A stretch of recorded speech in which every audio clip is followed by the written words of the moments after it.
What's up and welcome to Ryan Squared. I'm Ryan, and this is my good friend Ryan.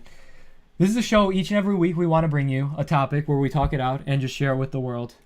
Today's topic is going to be something near and dear to our hearts, and that is the Muppet Show. Yes. I have some So bring visuals us out for the peanut you. gallery. For those of you who did not grow up with them, but I would assume most of our audience is vaguely familiar with them, I'll start with this. This is actually a vinyl record. John Denver and the Muppets. Rocky Mountain Holiday. And they're all wearing flannels and looking quite great. They're all wearing flannels. Yes, it's in style, you know. They were the OG hipsters. And if you look at the back, you can actually see a nice picture of Miss Piggy riding on horseback. A horse with John Denver. That's good. Well, I'm not quite familiar with John Denver, but I'm assuming he sings music that is, appealing at that point in time. Oh, it's nice. And just this is the centerpiece of everything right here. Yes. Absolutely beautiful. Yeah, pretty much. So let's start with this, though. Favorite Muppet character? Oh, this is so hard. I think I know what mine is. All right, then shoot. You want to start with that? Yeah, I guess so. Uncle Deadly. Okay. Do you know who he is?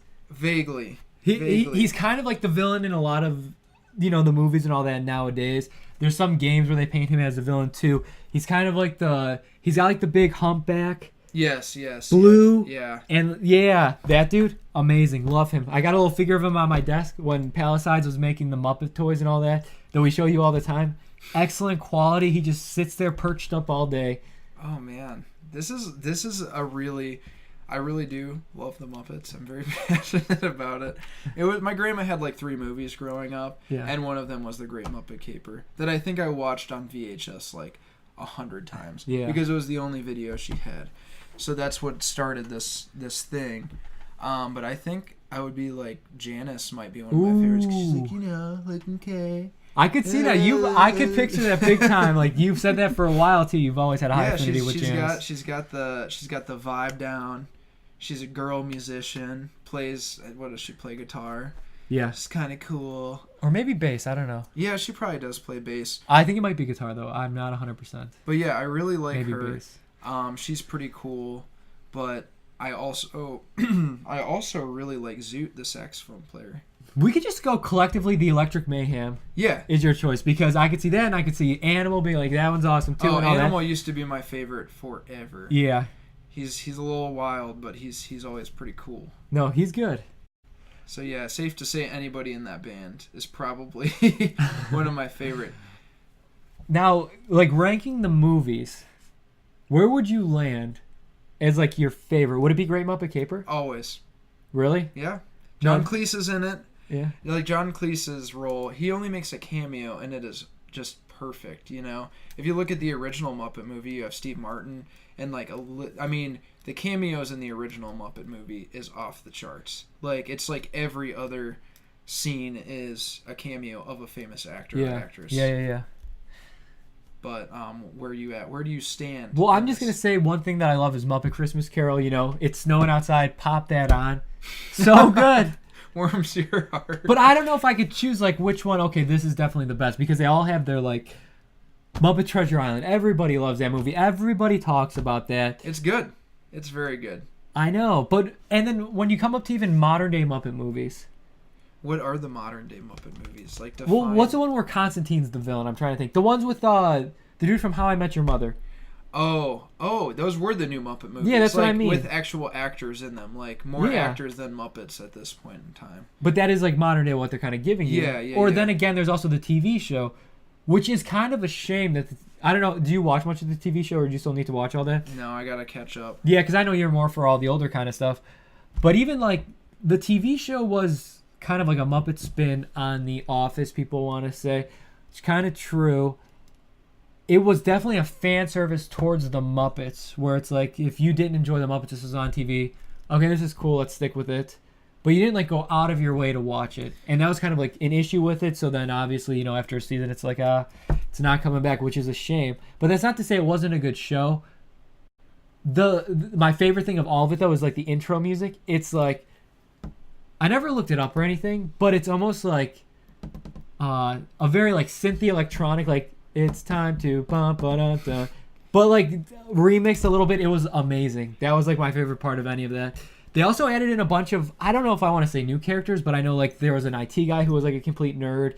He had his own things going on in there. So like the new personalities that they added to this TV show were kind of cool. I mean, yeah, it is a shame that it's not going to be on TV or any of that anymore. There's a hidden gem that you didn't even mention of Muppet movies. They did a Muppets Wizard of Oz. Oh, I do remember that. I've never seen that, though. It. Queen Latifah's in it. Is it good, though? Yeah, Toto is a shrimp. Pepe the shrimp. Yeah, Pepe the prawn. Oh, man. Oh, the prawn. I always think he's a shrimp. I don't really know. All I can say is it's really well done. It's hilarious. I have never seen any Muppet thing that has not failed to make me just laugh my butt off.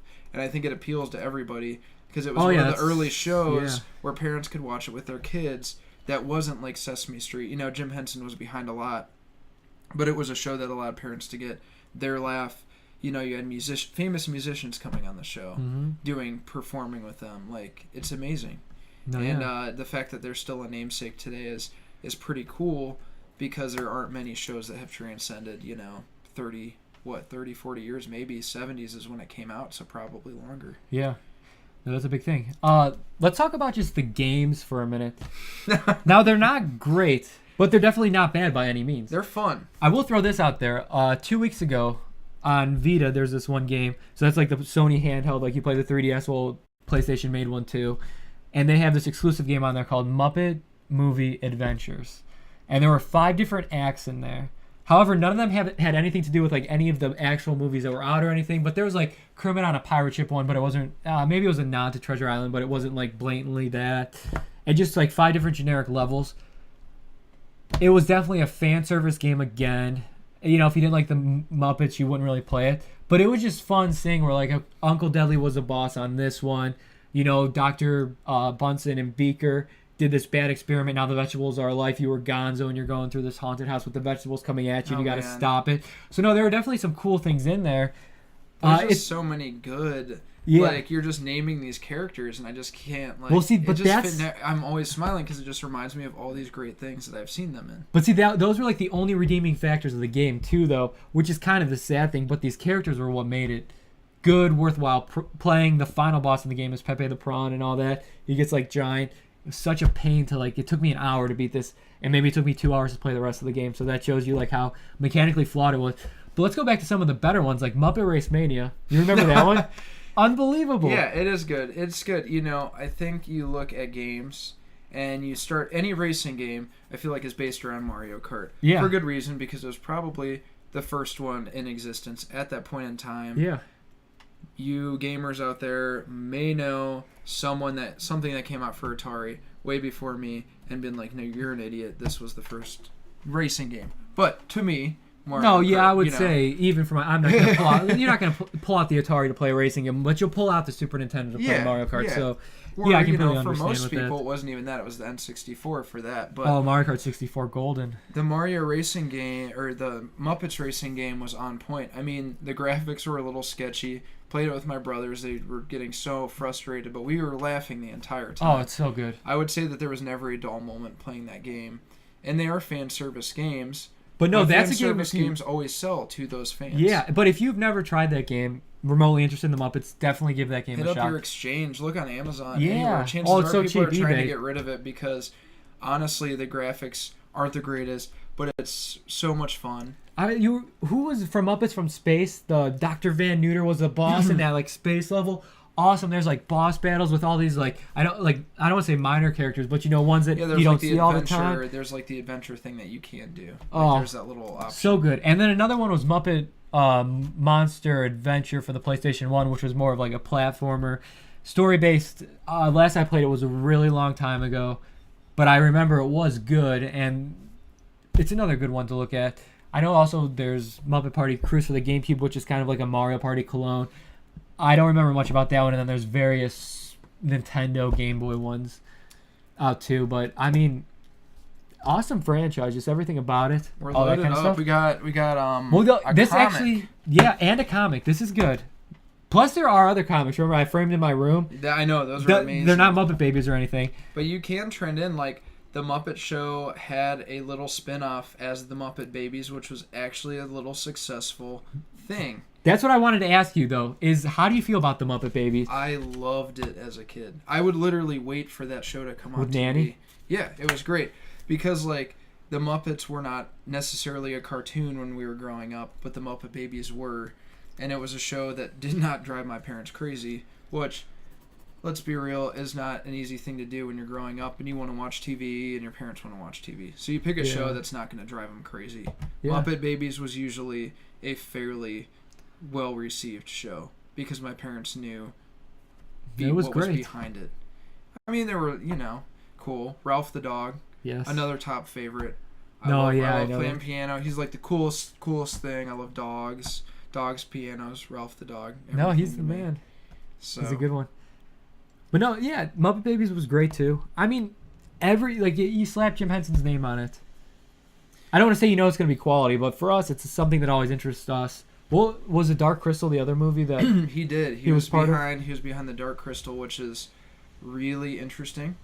I would recommend watching that. I would also recommend watching The Labyrinth with the late David Bowie. Even before that, his passing, great movie. Regardless, now it has even more of a namesake to it. But when you're seeing Jim Henson because it's hilarious.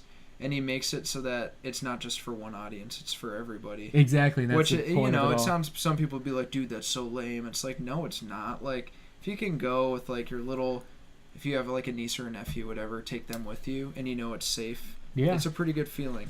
Absolutely. Because there's some pretty crazy stuff out there that you don't always know what you're gonna see, and with the Muppets, you're pretty safe. Yeah. No. It is excellent, but hey, it's a good point there and all that. But you guys got a topic you want to hear us talk about, just post it below, and we'll definitely chat it out. But thanks for watching, and tune back for some more. We'll see you guys.